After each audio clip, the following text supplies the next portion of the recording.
네, 안녕하세요. 저는 연세 올바른 마취통증의학과 의원 원장 서상민이라고 합니다.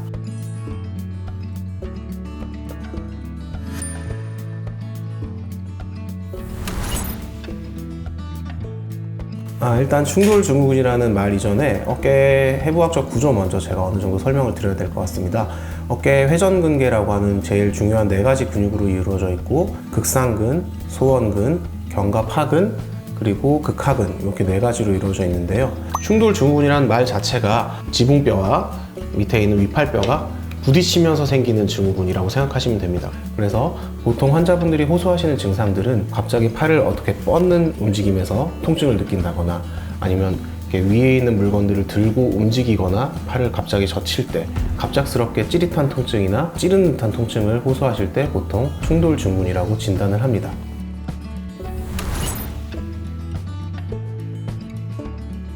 오십견이라는 증상은 다른 말로 유착성 관절낭염이라고 하거든요.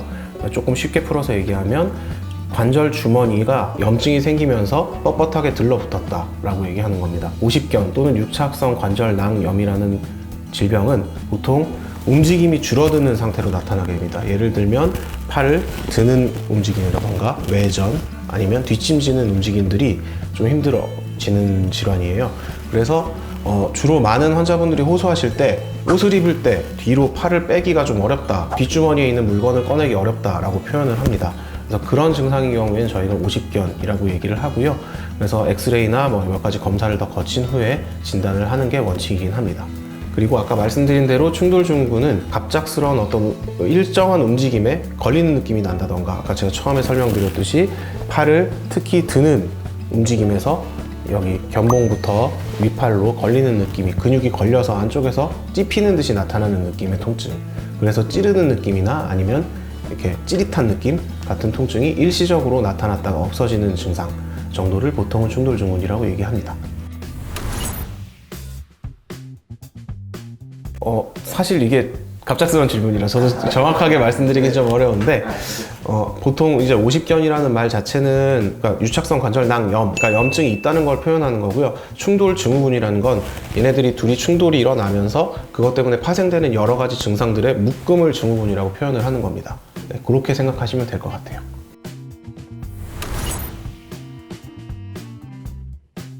주로 충돌증후군에 대한 치료는 증상에 따라 조금씩 다르긴 합니다.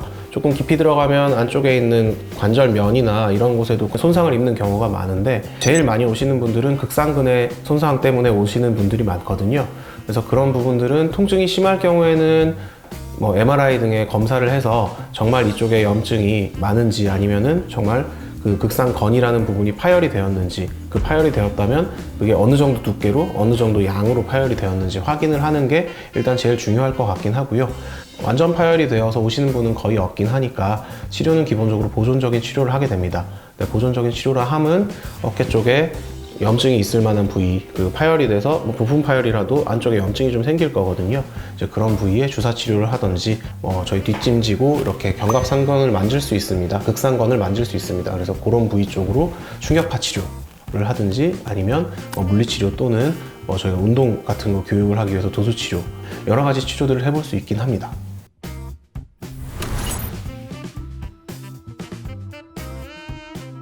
가만히 있을 때도 우리한 느낌의 통증 같은 경우는 이 안쪽에 염증이 많으면 나타날 수 있긴 해요. 보통 우리가 이 충돌증후군이 나타나면 이 깊은 곳에서부터 상처가 나고 바깥쪽으로 방사통처럼 나타나기 때문에 어디가 정확히 아픈지 모르는 게 어깨 통증의 특징 중에 하나이기도 합니다.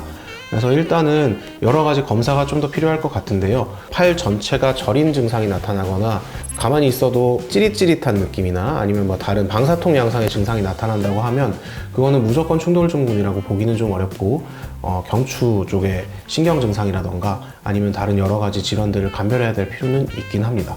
그리고 하나만 더 덧붙이면, 일이 다 끝나고 이제 쉬고 있거나 아니면 잠에 자려고 누웠을 때 욱신욱신거리는 통증 같은 게 나타난다고 하면 그거는 오히려 오십견의 증상에 좀 더 가깝거든요. 오십견 증상이 있을 때는 보통은 움직임 자체에 저하가 있을 겁니다. 가끔 저한테 오시는 분들 중에 저는 팔 다 움직여요 라고 말씀하시는 분들 되게 많거든요. 근데 이 움직임이 안 될 때 움직임의 끝에 옆에 있는 광배근이나 다른 목에 있는 승모근이나 이런 근육들을 활용해서 더 움직이게 되거든요. 그래서 정확한 검사를 하시려면 뭐 저희 같은 의사를 찾아뵙고 아니면 뭐 주변 분들에게 어깨를 고정시켜 놓은 채로 확인을 하셔야 이제 정확한 확인이 될 수 있다라고 설명드리는 게 맞을 것 같습니다.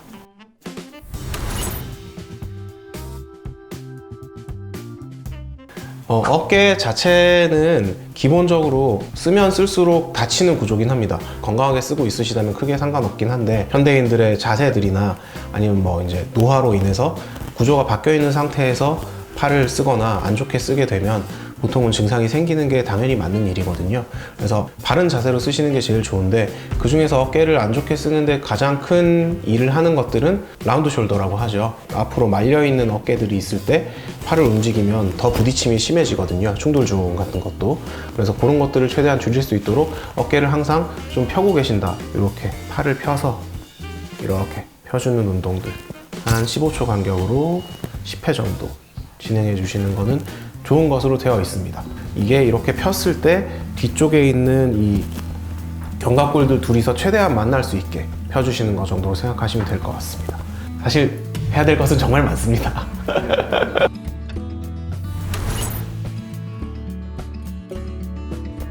일단 어깨 자체는 근육이나 구조들이 복잡하게 만들어져 있는 구조이기 때문에 정확한 진단 하에 치료를 하시는 게 필요하다고 생각합니다.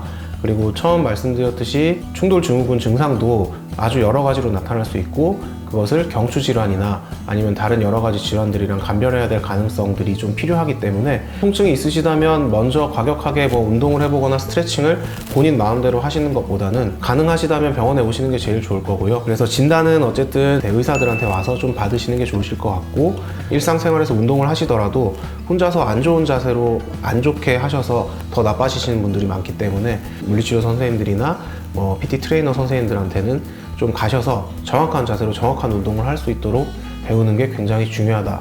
그리고 이 통증 자체가 충돌 증후군 같은 경우는 솔직히 말씀드리면 치료가 아주 쉽진 않습니다. 왜냐하면 잘못된 자세 때문에 비롯된 통증, 염증, 증후군이기 때문에 어느 정도 올바른 치료가 필요하다. 그리고 본인의 노력도 꽤 많이 필요하다라고 설명드리는 게 맞을 것 같고요.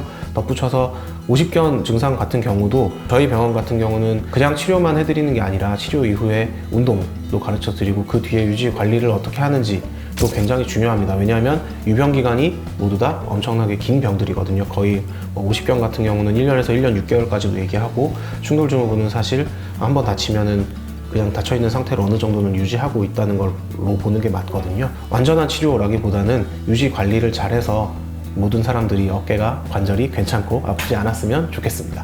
감사합니다.